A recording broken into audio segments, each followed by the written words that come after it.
Potato Pride, page 3. No one loves potatoes more than 15-year-old Kate Lester. She eats mashed potatoes and baked potatoes. Her all-time favorite is French fries. But when fall comes, Kate groans at the thought of potatoes. That's because all she does from morning till night is dig them up. Page 4.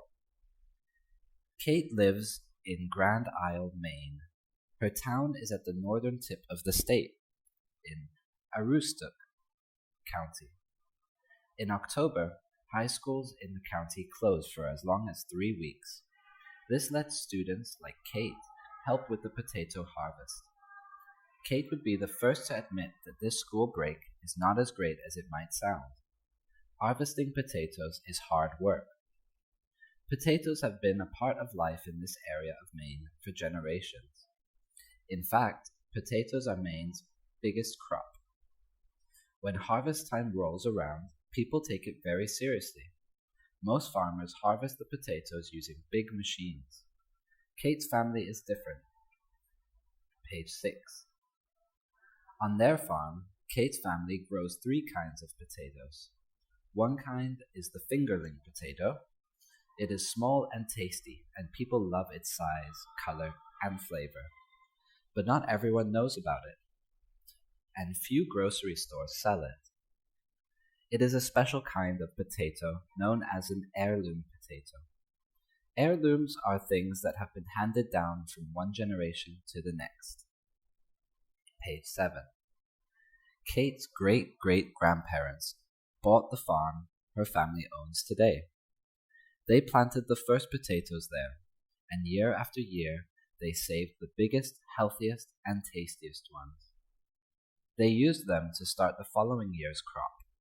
While other farmers tried new varieties sent by large seed companies, Kate's ancestors kept using the best of their own potatoes.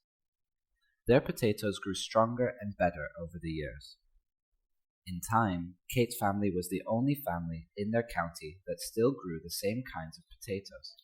Their potatoes had become all their own. They had become heirlooms. Page 8. Heirloom plants are not grown in the nation's largest fields, and they are not sent to many markets. People prize heirloom potatoes and other heirloom vegetables for their flavor and unusual looks. In fact, for many people, an heirloom vegetable is to a regular vegetable as a loaf of fresh baked bread is to a loaf purchased in the bread aisle at the supermarket.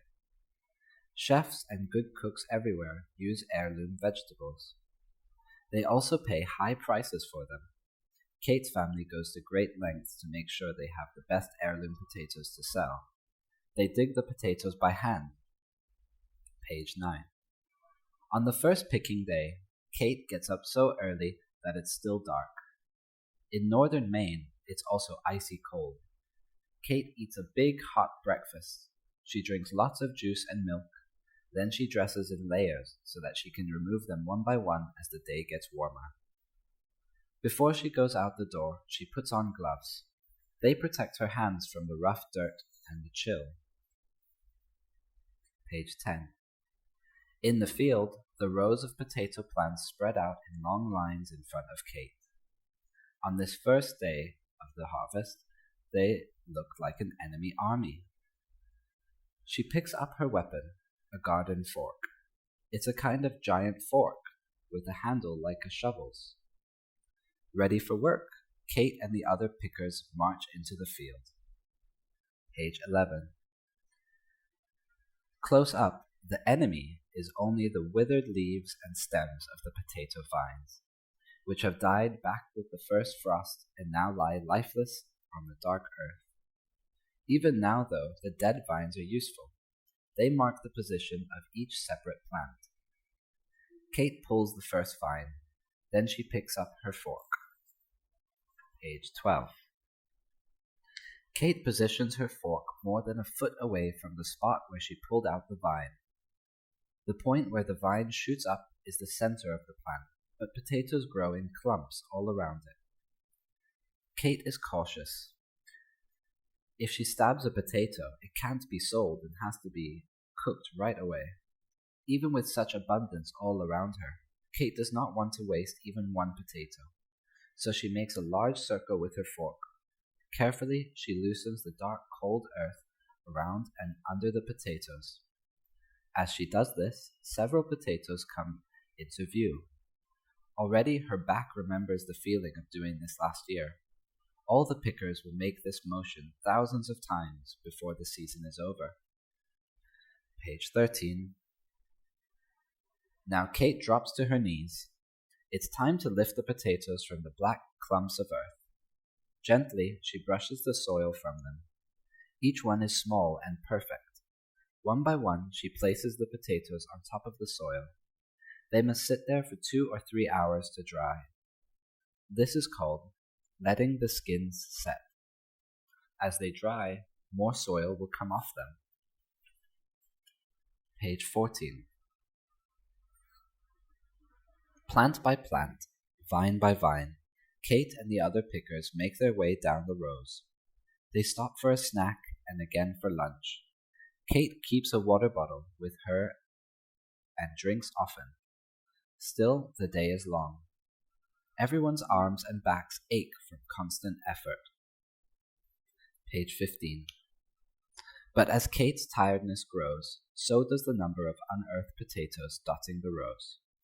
Soon other workers will gather the potatoes, place them in barrels, and take them to the sorting house. In this cool, dark, dry place, the potatoes will be separated by size and quality. The last of the dirt will be gently brushed away. They will be weighed and bagged. Finally, they will be sent to the market. Page 16. For Kate and her family, these potatoes are the pride of a whole year's work. They are not an enemy at all. Instead, they are buried treasure. For now, her family will earn a living from them. In the future, Kate and her siblings will pass the land, their knowledge, and their heirloom potatoes to later generations. The end.